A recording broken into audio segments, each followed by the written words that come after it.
We're going to go ahead and go over houses real quick. They just released patch 1.0.4, which gave everyone community land. So what that means is over in Ravencrest, you have a little plot that you've been able to plant on right here. There is now, we can see your notes. Oh, really? Oh, that's okay. That's the notes for the video. Behind the scenes.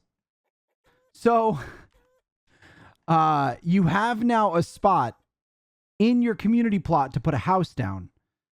I want to go over basically the difference between housing out in the open world and the community land. So basically just giving an overview and then exactly what you can do with that house. Because honestly, when I placed my house, I didn't do anything for the first like 2 weeks and I didn't realize that there were upgrades and all sorts of stuff I could get and unlock. So I want to go over all that real quick so you guys know what you can get out of it. So basically, what are the big benefits? Let's go over the rooms. So some of the biggest benefits are room upgrades. Right off the bat with houses, you get one room to deal with. Basically, you can put down a small bedroom. If you click on that, you're going to see that you can get a 5% additional XP. So this is XP anywhere in the world. You guys can't see it because of my camera. You get 5% additional XP from all sources. This is just the room. This is a nice choice if you don't craft. The other options are crafting stations. These are huge. They give additional labor when crafting, and you can upgrade these. For example, my weaving station here is upgraded to tier 2. So this weaving station gives me 40 labor when crafting, which is what you need to craft higher tier things. So if you're a crafter, you may want to consider popping a weaving station or whatever, whichever craft you do into your house. Now, if your house is low level, you only get one room. Okay. You can also upgrade your house to have a second floor. That's under this option up here, upgrade house. I'm going to move my camera again. Is the chat covering that? I can't move this. Chat's not covering much. It's covering the thingies. It's fine. I got it. So it shows the upgrades you're going to get. Now, I want to make a big note about these upgrades. The first one, you get chance of plentiful harvest, 20%. Every 20% of your gathers will give you 50% more materials. This thing is massive. I would highly, highly recommend immediately upgrading your house to tier 2. Right off the bat. Like as soon as you get your house. If you can afford it, get the first upgrade. You also get a medium chest. This can be found in the rooms section down here under storage. You place this for free. I don't have mine because I'm thinking about trying to get to a medium. And if you're trying to upgrade your house from one to the other, you need to make sure this is removed. So we have it removed right now, just in case we see a land piece pop up out in the world. I want to upgrade to a medium. But anyways, you can put this down. This is super useful. You can access the bank with it. It is extra storage that you can utilize. This is how big the medium one is. And then you can also access your bank from there as well. So really useful stuff. Don't miss this, right? Beyond that, the upgrades, I did want to make an important note about house upgrades. So right now, I don't know if there's confirmation of this. And if there is, I'll try and put it in the comments. If someone else does know, put it in the comments. But if you upgrade past this first one where plentiful harvest is given, and you go to this one with the increased room amount, this will give you the second floor. It removes plentiful harvest. I don't know if this is intended. It seems like a glitch. I don't know if it's been fixed. I haven't seen it in the patch notes. So as of like a week ago, it was definitely bugged. If you upgraded to the next level, which is this 100 Ravencrest upgrade, you would lose the plentiful harvest. I cannot see this being useful. Niter mentioned the bug on stream today. Okay, so it still exists. So don't upgrade to the third tier where you get 2 rooms or you will lose the plentiful harvest. If the rooms are really valuable to you, go for it. But keep in mind, you lose that. I had no idea. Glad I didn't upgrade. Yeah, I wanted to include it in this video. We can put it in the comments if it does get fixed. That way, you guys can just check down in the comments. If I'll pin it or put it up there. Scissor, I'll get to your comment here in a minute. I don't know that quest though, so I don't know if I'll be able to answer that. Can I remove the house and get more farming spots? No. You cannot remove the house and get more farming spots. On your community land, your house will be off to the side, so you don't need to worry about that. And talking about the difference between in the world housing and community land. The community land is meant to be 5% less tiles and 5% more cost to place things than the finite land. So it's meant to be that the finite land is a little bit more valuable than the community land. I compared with someone who had community land, and we were talking about what I was able to place compared to what they were able to place.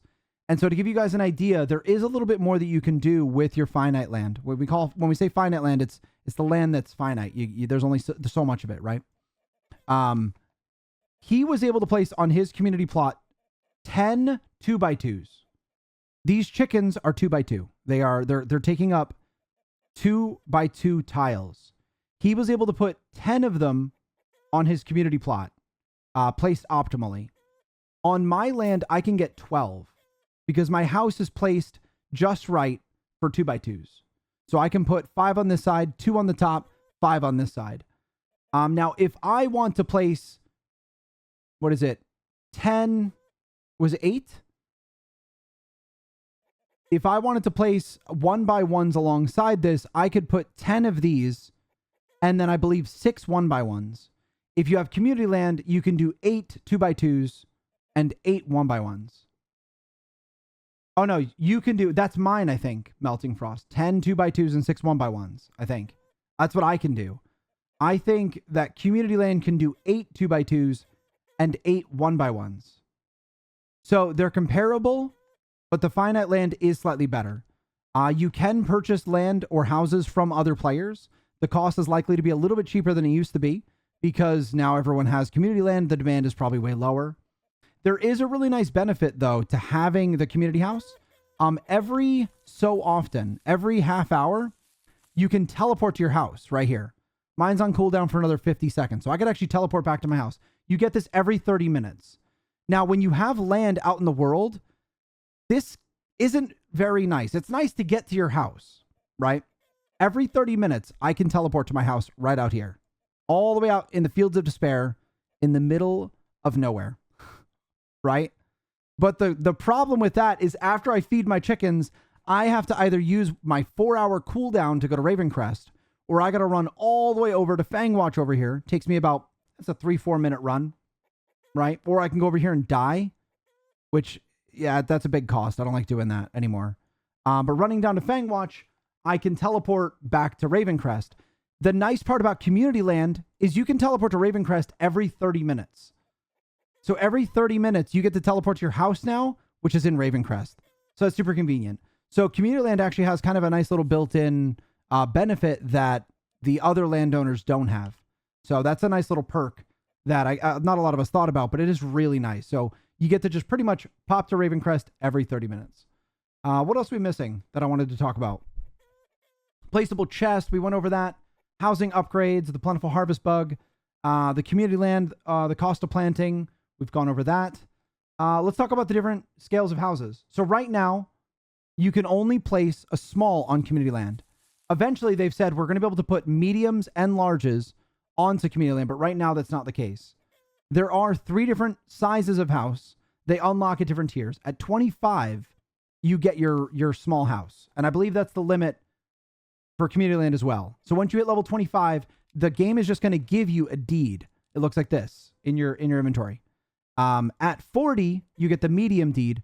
And at 70, you get the large deed. And those also have a cost to place.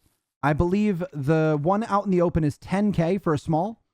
The community land cost, I believe, is 12K. So to place your house, you need 12K. And if you're going for one out in the world, it's 10K. For the medium, it's level 40, 500K to place. And the taxes, we'll go over taxes here in a minute.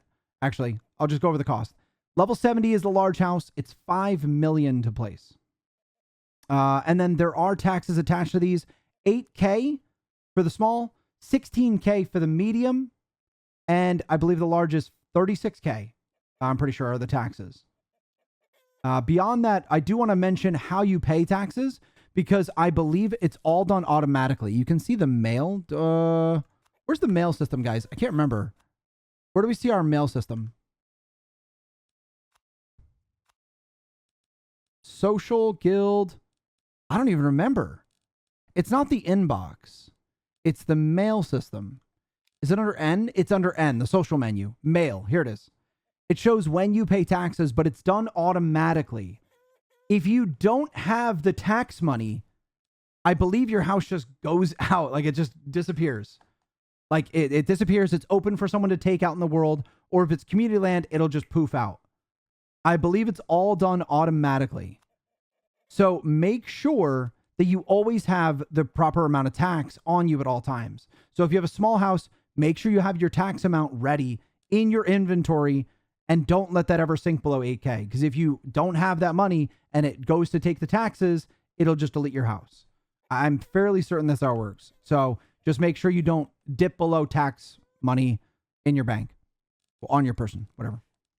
What else we got? Taxes. There was a strategy on how to grow. We can go over that real quick. I don't think we missed anything else. All right, so real quick, I don't want to make this about professions, but I do want to give a tip on growing things because I've refined my strategy over the last few weeks playing the game. So whatever profession you choose, you want to choose either based on money or based on EXP. I started with just going with what was best for money, and I do take that into account with what I'm gonna place. And you can do that with some simple math, right? You're just gonna have to figure that out yourself, right? So for husbandry, we're looking at 2 separate harvests of eggs right here, and then chicken at the end. So you just figure the cost of the eggs, figure the cost of the chicken, and then you make a spreadsheet or something. There's some spreadsheets out there that can help you. I don't have a nice laid out one to trade you, but this is for money. What I've stopped doing is going for money. I have started placing based on EXP. So a lot of people haven't done the math or looked at it much, but and this is true about almost everything on the menu. The EXP that you get is based on the time and nothing more. So for example, this chicken or this turkey is 9.5 hours to place and then butcher. It gives 7.6K. The cow is roughly, 20 hours. It's roughly double and gives double. So the ones that take longer give more. So the best advice I can give is when you're going to sleep, if you're not going to be back for 8 hours or 10 hours or 12 hours, plan for that, right? And then when you're actively playing, maybe go for the shorter duration ones if it's profitable. So what I do when I'm playing is I go for chickens because they take more attention, right? 5 hours to start harvesting, 2 hours for the eggs, and then you butcher, right? And then when I go to sleep, I'll throw down like some turkeys or a goat or something, because that way I'm getting the most out of the EXP. You get archetype EXP, legacy EXP, and husbandry EXP, or whatever you're choosing to place, right? So maybe factor that into your strategy when looking at what to place. And also keep in mind that some of these don't follow that rule that I just gave you about time equals EXP. For example, the cheese and the honey in husbandry don't follow that rule. 9K and 6K EXP for 30 hours and for 45 hours. That is way, way less than the EXP from cows. So keep in mind, if you decide to start placing honey over and over, you may wind up slowing down your progress on unlocking the rest of the stuff. So every profession is probably a little different. So just kind of take a look over your profession, but just check those numbers because they're probably worth taking a good look at. But yeah, I wonder why that is. It's probably just letting the player choose between EXP and money, because those are going to be probably the most valuable things that you can place, cheese and honey, since it's going to be the most rare resource that you can use in certain trade packs. Somber Shade is very expensive, and I believe pumpkins are one of the big resources, maybe. I know that honey is, and honey is included in this pack, but all the expensive packs are likely going to have cheese or honey or some of the other expensive gatherable resources in it, right? And that's pretty much it. I think that's all the tips I got for housing and getting started with it. Hopefully this is useful to you guys. If you guys like the video, give it a like. I'd appreciate it. But anyways, thank you for watching. We'll see you around.